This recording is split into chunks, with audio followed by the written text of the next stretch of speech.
let's get started with the Q&A, Vaughan, and thanks for sharing your perspectives on the complete great summary of the BRM journey and the do's and don'ts around. So our first question is like, you've been talking about IT, BRM. I mean, IT is a BRM and IT is a capability that needs to be serving the business. Do you think that other functions in your experience, be it sales, marketing, and HR also have BRMs? Do you think that they are also kind of equally excited about this BRM role? Or how do you think, is it more pronounced in the industry from the IT perspective? Do you see a lot of IT BRMs, or do you have other functional BRMs also equally excited about this role? Well, yeah, so the caveat I've got to start with is I've been retired for close to 2 years, so my perspective may be a little out of date. I doubt that much has changed in 2 years. But what we did see, I would say, last time I was heavily involved in this, 85% of BRMs were purely in the IT role. In some of the best organizations I saw who really got the BRM implementation right, it grew from there. And HR would add BRM. Sometimes they came up with a different name, only HR, of course. And in one client that I was working with, they started with IT. The CIO got huge kudos for doing this, and in fact was promoted from CIO to Senior Vice President of Shared Services. Nice. So he had IT, finance, facilities, human resources. So he then established more BRMs covering the additional functions. I saw others do that, but I'd say that's definitely a minority. I would love to think in the last 2 years we see more of that. I just don't know. I'm not out there anymore. No worries. So, and in terms of the opportunities, I see a lot of opportunities in the Western part of the world. Is there any kind of inclination to see a lot of more BRMs in North America, Canada, UK, and stuff? It is very geographical specific based on what you see, or is it going to be worldwide in terms of adoption of BRM across regions? It's a tough one to answer. It's worldwide. Right. When I was the deepest into this, I was traveling literally all over the world. By demand, we're implementing, often this was the most common one, we have implemented and it failed. Right. But we still believe, can you help us figure out what we did wrong and how we do it right? So that was certainly global. Right. The majority, certainly, I think it seemed to take off in North America. Right. And I say North America, not just the United States. Often Canada is ahead of the States. Right. But yeah, I did a lot of work in Europe, UK, and France, and Italy, and even in Asia. At least China was an important space for me to be working on BRM. Right.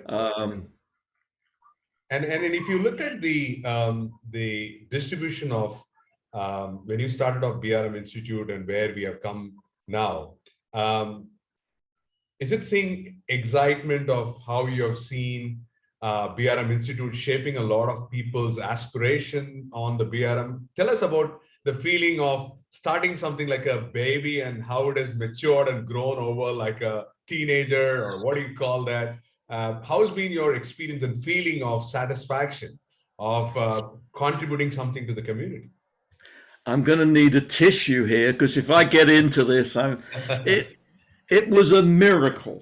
It was probably the biggest miracle that I've had the privilege to get involved in my professional career.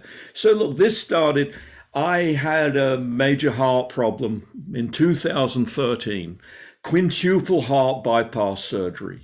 Right. I had to stop traveling, and this is when I was traveling the world, teaching and consulting and what have you. And suddenly I had to stop. I had to stay at home for 6 months. So I spent time on LinkedIn, and I came across Aaron Barnes and a small group, I think there were like 20 or 30 people in it, called Professional Business Relationship Managers. Right. So I started commenting on that, and Aaron immediately jumped on me and said, "Do you want to co-moderate this with me?" I guess. Same thing happened with Alexander Zhuk. He became a regular contributor, and we asked him. So three of us were co-moderating. Towards the end of that year, I suggested to Aaron and to Alexander, we should get on a conference call. We'd never spoken live. Everything had been done via LinkedIn. So I said, let's have a conference call. By that time, I think the LinkedIn group had gone from 50 to a couple of thousand. So clearly we tapped into something. And I suggested this phone call. The three of us got on the phone. I was sitting exactly where I'm sitting here. You can't see, but I'm looking out over the woods behind my house. And I remember at the end of the phone call, hanging up and looking out of my window and thinking, what on earth just happened? Because the three of us somehow in a 30-minute call had decided to form the Institute as a non-profit point of focus for BRM professionals. It just seems so ridiculous. I remember thinking, what happened? How did this happen? This is nuts. This is the craziest thing I've ever done. But it was kind of exciting. The next few months, as it came together and people started signing up, it was amazing. I mean, I've got to say, I was probably the most excited I've been in my career. Eventually the proudest I've been. I still wear my BRM Legend t-shirt when I get an opportunity like this. People in my local supermarket don't much care what a BRM Legend is. But so thank you for today giving me the chance to wear this. So yeah, it was incredibly surprising, totally unexpected, although it shouldn't have been, but very, very gratifying. And still today, although I'm not active, I look at every comment, and we got to meet around in these conferences. Otherwise, we would have not had an opportunity to talk and interact and win awards over a period of time. So it's been very gratifying to kind of have you on this particular journey, right? And for aspiring BRMs, and what do you think are some of those pitfalls that they get involved? And a couple of things people say that, I don't get buy-in from my leadership team. They don't understand business relationship management. I have a big struggle in explaining the value of BRM if they don't have a designated role and title. So what do you suggest for someone like getting, in a mode where they're kind of giving up hope, saying that it's all that the senior leadership team is not even looking at them with that particular eye. So what would you say for some of them to avoid that situation? Fantastic question. And you raised all the common reactions that one gets. So many years ago, I'm on a plane out to California and I'm sitting next to a guy. We strike up a conversation. What do you do for a living? He asked me. Well, I'm a management consultant. I asked, what do you do? He said, I help people manage organizational change. You what? I help people manage organizational change. I'd never heard anybody say that, and I never thought that we needed people to manage organizational change, although my experience was organizational change nearly always fails. So I got very intrigued by this, and we became friends. I went through his training, 3 months of training. So I started looking at issues like the ones you raised through the lens of organizational change. So one of the learnings of organizational change, you've got to sell the need first. And you need to be, you've got to use multiple channels to do that. Right. Um, you've got to, it's no good selling need. It's no good me telling you, Suresh, I know you've got a bad headache. It's a terrible thing. Are you feeling it? Well, yeah, I am. I know. It's a shame. It's a terrible thing. Anyway, let's talk about the weather. That's not helpful. Right. Suresh, I know you're dealing with a bad headache. Have you tried, X and Y? And so I need the problem to be solved. I need to sell with that a potential solution. Right. And then I need to sort of close the loop and make sure we're actually solving that problem. So when I don't have management support for this, my first reaction to the BRM that sells that to me is that is a fantastic opportunity. You've got your first real BRM challenge, and it's probably the biggest challenge you will ever face, because if you don't solve this one, you may as well give up now. Right. So think about, put yourself in that business, in the executive's shoes. What from their perspective is not working as well as it should? What's keeping them up at night? And if you don't know the answer, go talk to them. I want to better understand, where are our gaps in organizational capability? And just put together a few probing questions and sit back and take detailed notes. And at the end of that, you'll have a list of requirements, bare bones. But more importantly, you'll have an ally, because it's their requirements. You took the time to sit and gather and learn. And now I can come back to you and say, remember you said you needed this? Well, we've established this role.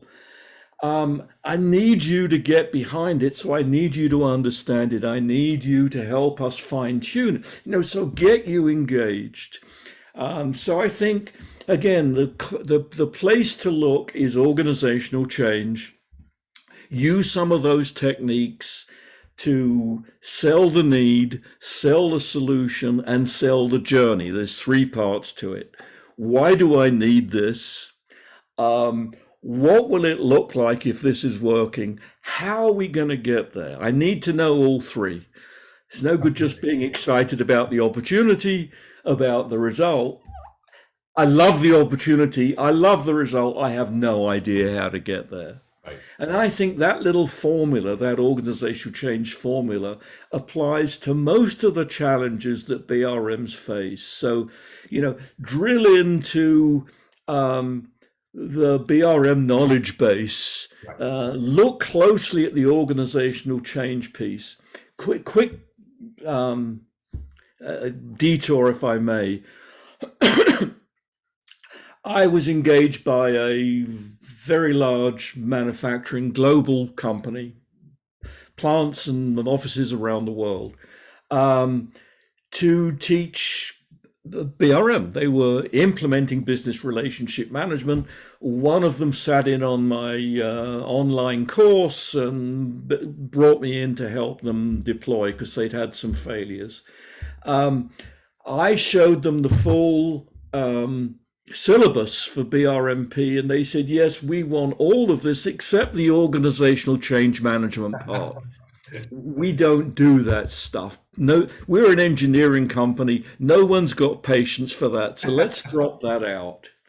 And I pushed back heavily. I said, if you don't want me to talk about that, I don't want to come and do this. And this was a big contract. This was, several trips around the world teaching hundreds of people. Anyway, long story short, I gave the first one. We did a pilot class, I think in Germany. And I said, I'm going to put the change management piece in that. Let's see how people react. They all immediately said, this is the most important part of this class. This was fantastic.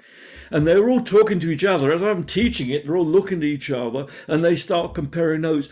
He's got it, why our XYZ thing failed. He's just told us why. And they all got really excited. And it became the most important segment of the BRMP course that they went through. Excellent. So I think those ideas are really, really powerful. And a BRM that doesn't know how to use those techniques based in organizational change is missing an arm and a leg.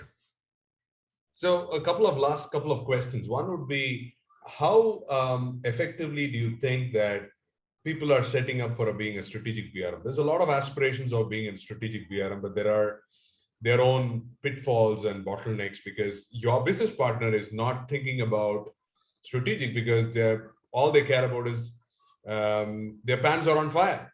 So with such kind of a scenario, do you think it will be still worthwhile to pursue the strategic focus, or just wait for taking the business partner into the journey to becoming more strategic? What do you say? It's interesting in some respects. I know you didn't mean this, but you set a trap for me, because one of the things I always say is meet your client. I use that term. Aaron Barnes would shoot me for that, but meet your client where they are, right? But know where you want to take them. Right. So I do believe in that. Having said that, to come back to your excellent question, I think start where, go where the energy is. You don't have to stand up, if you've got a huge organization, you don't have to stand up a team of 10 BRMs and, go forth and multiply. Let's start with one. And let's do a quick assessment of our business and where do we think the greatest need is? Where are we likely to get the warmest reception? And let's start there and establish some success stories. I can come to a client and say, oh, I can show you a great success in India.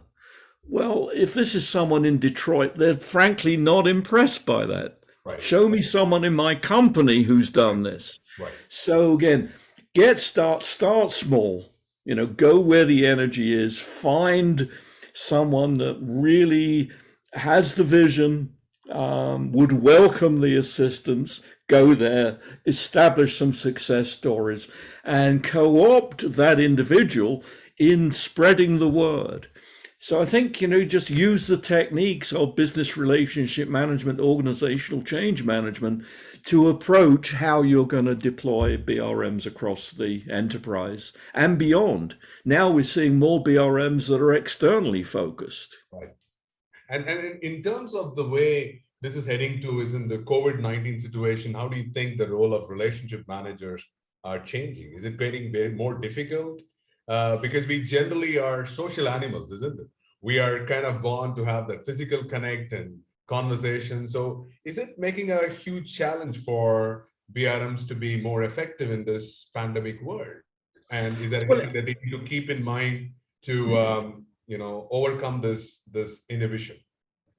I think it's a big challenge. It's also a huge opportunity.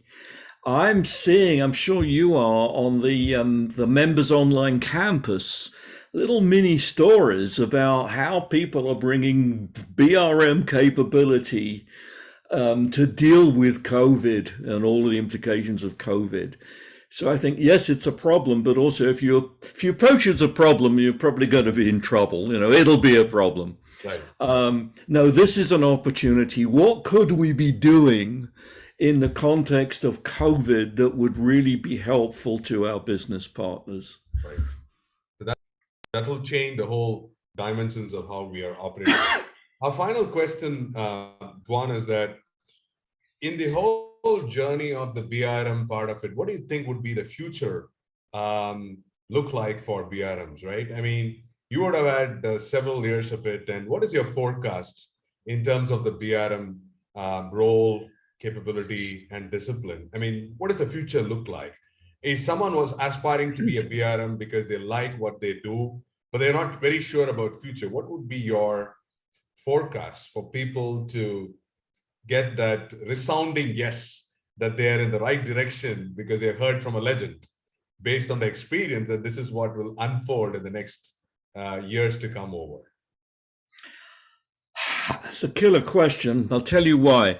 So when we were putting Institute together, either Aaron or Alexander came up with that question. And I said, the BRM role is going to disappear. For BRM to be successful, they have to follow the mantra, teach them to fish so they will feed themselves for a lifetime. Right. And if you believe that and you follow that, the BRM role will eventually disappear. Now, the reality is, if I could draw a curve, is asymptotic to disappearance. It never disappears, but that's where it's going. Right. And the BRM has to continuously reinvent what they're bringing to that role in order to be able to follow that curve. But again, if I think that if I'm as successful as a BRM, what I need to do is to eliminate the need for me. Sure. And I learned years ago, when I was a working man, that any time I tried to eliminate the need for my job, I had another better job. Nice. You know, there was always more. Executives love people who eliminate work. Right. Absolutely. And will promote them to higher order work. So absolutely. I think that's spot on, Vaughan, because I think we have to make sure that we exist by delivering value, and we make sure that we create more leaders, we create more people who would kind of carry on the baton, so you can do something more interesting, more lovely as we start to get into this whole journey. I mean, that's the whole logic of making this work. I mean, it's been such a delight, Vaughan, to have you at this BRM Brown Bag session. I've been so much happy and delighted that we strike the conversations, even there you are in your retirement period, because your wealth of knowledge and wisdom is phenomenal. And I've read your book, and it is one of the most recommended books. And we will put the link to people to have a read if they have any questions, because frankly, it brings in all your real world experience, and people can look at this as a ready reckoner